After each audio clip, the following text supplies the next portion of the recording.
Hi, Mary, Abeyta. I'd love to learn a little bit more about you and what you do and how you help your community. Well, thank you, Nicole, for coming to talk to me, and I look forward to starting with whatever questions you have. Perfect.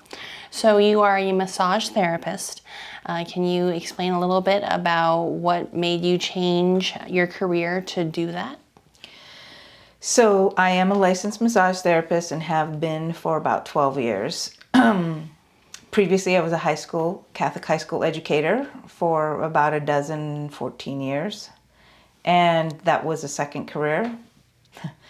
And I felt spirit-led into education because that was not on my radar.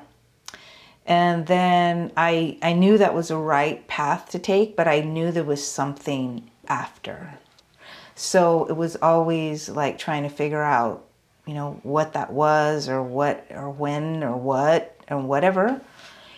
And I had a wise woman, Sister Jean, who walked with me, and I think I exasperated her at one point, and she said, "You say you're going to quit teaching every year. What do you think you're going to do?" And what blurted out of my mouth was, I guess I'll go to that massage school in my neighborhood. This is you on your own, doing your own thing. What made you decide to take the leap? So when I went into massage, it was always my desire to be self-employed or have my own private practice. But I was developing my skills. I was still in growth and I was still developing. And, I did 12 years in hospitality industry, 14 years in hospitality, and I did about 14 years in high school, and I did about a dozen years here. And so it's almost like, well, it's time. It's time to step out.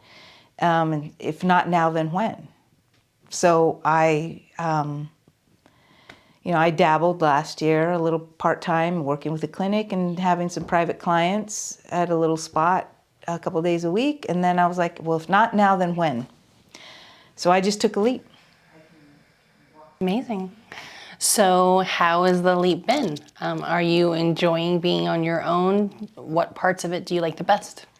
I have enjoyed, and what I've heard from my clients, some of my clients who have followed me, have said things like, "You seem so much more relaxed here," or like, "This really fits you." Like they see something in me that's alive. And so it's been awesome. It's been awesome because that's the piece that, the individual, that's what I loved about teaching. Yeah, I could manage the classroom and stuff, but really the one-on-one with the students. And so I get to do the one-on-one here in the therapy room. And I do function as an educator for some people. A lot of people don't know so much about their bodies or their doctors don't tell them, or I'll mention something about the lymphatic system or something, and I'll show a picture on my iPad of something. Well, why didn't my doctor do that? Or, oh, I didn't know that. So we function as a wellness practitioner.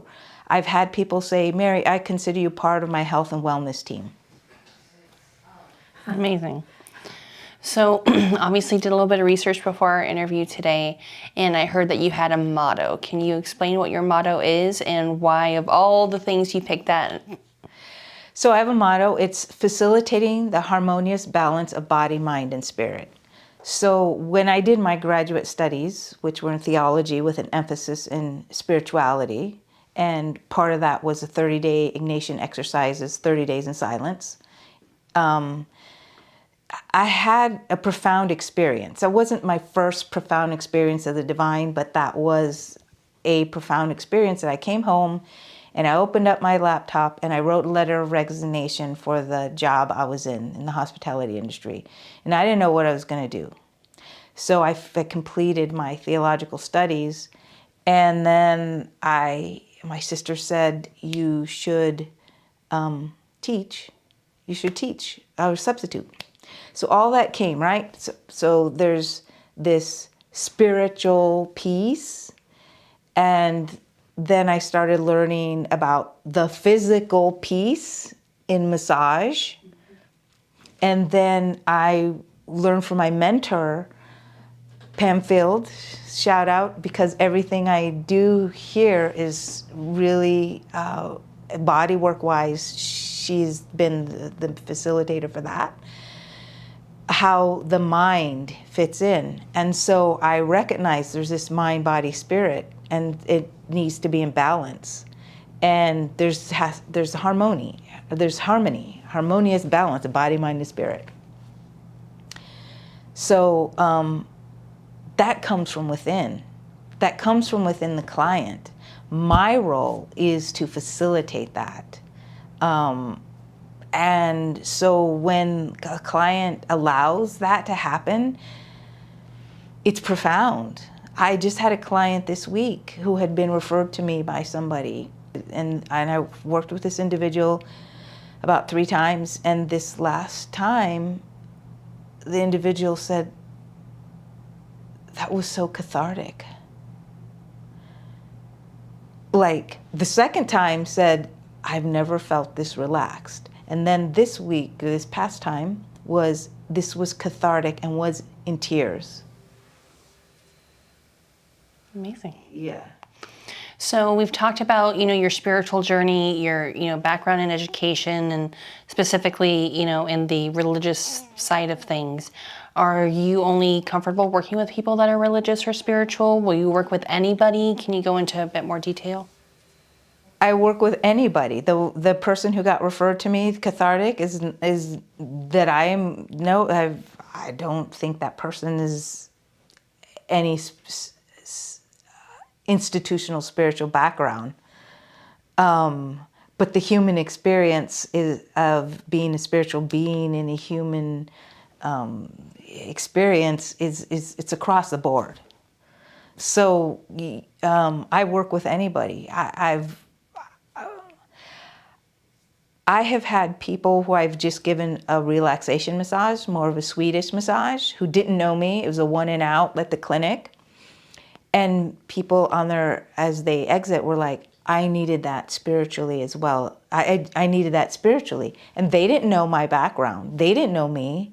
But that comes through because that's part of who I am. And not because necessarily my training, my master's program studies gave name to my experience from my youth. And I thought I was an oddball until I started reading, Christian spirituality, Christian mystics and stuff. And there are many folks in the healing arts who are former Catholics who have taken this spiritual concepts into the healing arts, and they're utilizing all that. So it's not, it's universal stuff. Let's see. No, it says we're not done. Yeah. That's great. So, obviously we're trying to, grow the business and get more people to learn about you and your specialties and that whole bit. And we've talked about, the spiritual side of things and your different modalities and all of that. What other things should people learn or know about Mary Abeyta and her massage? Well, one of the things that I teach the students, and I try to break down a framework of P's. Okay, you might need a position modification or a pace modification or pressure modification or some precaution. But there's this thing called presence. And you could have all the best techniques and all of this and that.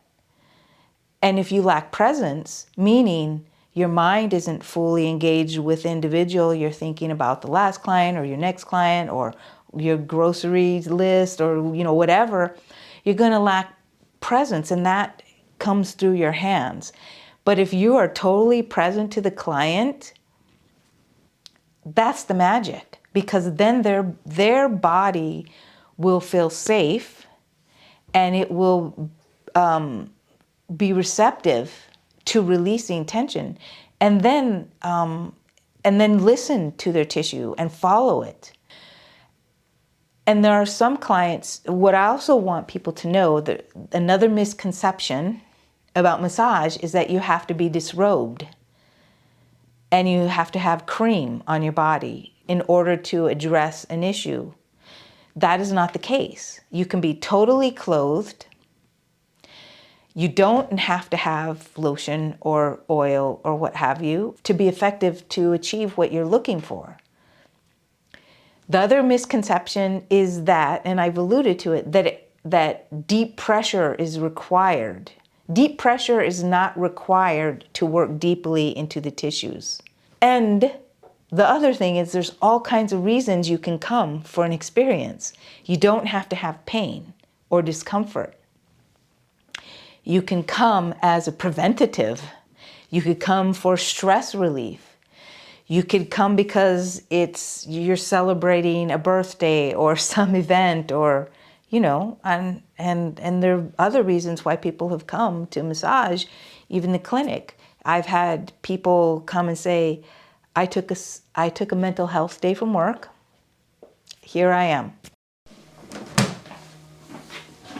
So, we've talked about it being an experience and, that whole bit. But moving forward, people who are considering massage, is one massage enough? Should they schedule 2, 3, 5, 10, a whole series, be here every week? What does that look like to you? Okay. So if somebody's coming with a physical condition and that they're trying to address, I tell them, I got to touch them first. But I often say, if they ask me, when should I rebook?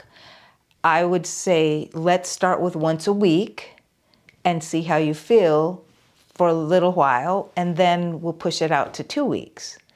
And then we'll see how that feels and push it out to 3 weeks, and then we'll push it out to 4 for maintenance. I recommend at least every 4 weeks for maintenance, so you're not always going backwards and having to start at square one and moving forward. And also, if we've pushed out to 3 weeks, and you start to feel something, and it's like, let's not get it to this red alert, because then you got to pacify the tissues all over before you can move forward. So we try to get clients to listen to their body as well. And then everybody's finances and time is their finances and time. But ideally for maintenance, it would be once a month. So as we move forward and, look to the future, what do you want people to know about Mary Abeyta, about your massage services that we haven't covered? Here you go. Give a try if you've never had body work before, give it a try. Not moving so well. So what are your hours? What are your availability? How does somebody get in contact with you? So I'm Monday through Friday. I generally do 1 to 6 o'clock. I do morning for some of my established clients, but I'm starting an online booking system. I'm testing it out to see if it will work for my clients and I.